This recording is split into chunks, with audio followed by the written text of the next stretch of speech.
বৃষ্টিতে আসার সময় ইলিশের দাম জিজ্ঞাসা করে মনটা ছ্যাদ করে পড়ে গেল। তাই সস্তার ইলিশ নিয়ে এসে বানিয়ে ফেললাম খোকা ইলিশের ঝোল।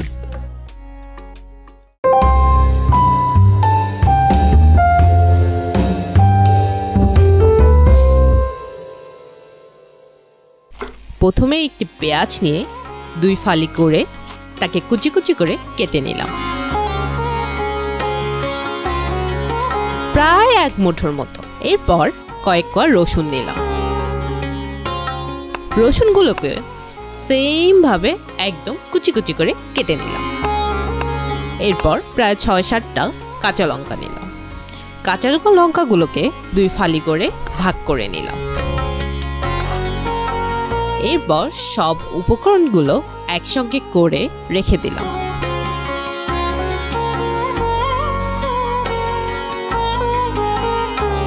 এরপরে কিছু সাদা সরিষা এবং কালো সরিষা একসঙ্গে বেটে নিব।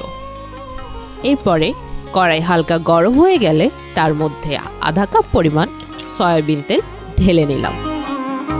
তেল গরম হয়ে আসলে তার মধ্যে রসুন কুচি, পেঁয়াজ কুচি দিয়ে হালকা করে একটু ভেজে নিব। এরপরে রসুন আর পেঁয়াজ কুচিগুলো হালকা আঁচে ভাজবো, ঠিক আমি যেরকম করে খুন্তি নাড়িয়ে নাড়িয়ে ভাজছি সেরকম করে, যেন পেঁয়াজের প্রতিটা দর আলাদা আলাদা হয়ে যায়। ভাজা হয়ে গেলে আমি পেঁয়াজগুলোকে একটি কর্নারে সাইড করে নেব। এরপর সেই খোকা ইলিশগুলো কড়াইয়ের মধ্যে দিয়ে দেব। এই ইলিশগুলো আমি 2 মিনিট আগে হলুদ আর লবণ গুঁড়ো দিয়ে ম্যারিনেশন করে রেখেছিলাম। এরপরে সেই পেঁয়াজগুলোকে আমি ইলিশের উপরে দিয়ে দিব।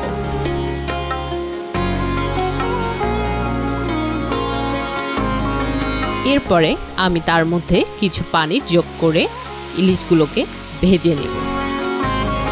ঠিক যতটুকু পরিমাণে আপনারা ঝোল খেতে চান সেই পরিমাণ অনুযায়ী ইলিশের মধ্যে পানি যোগ করে নেবেন। পরে আমি একটু বেগুন নিয়ে তার মাথাটিকে কেটে আলাদা করে ফেললাম। এরপরে বেগুনটিকে 3 ভাগ করলাম। ভাগ করার পর সেই অংশগুলোকেই আবার ছোট ছোট করে টুকরো করে নিলাম।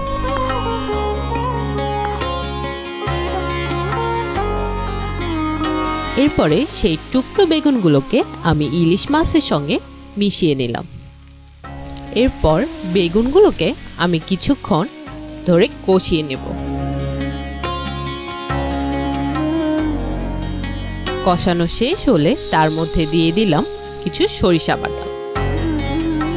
এরপরে সরিষা বাটার সঙ্গে আমি কিছু পানি মিশিয়ে নেব, যেন সরিষা বাটাটি ইলিশ ও বেগুনের সঙ্গে ভালো করে মিশে গিয়ে তার সুবাস ছড়িয়ে দেয়।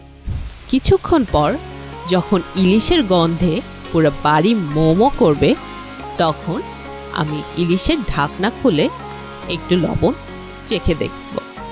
লবণ ঠিক হয়ে গেলে আমি কড়াইটি একটু ঘুরিয়ে সব মশলাগুলো আবার মিশিয়ে নেব।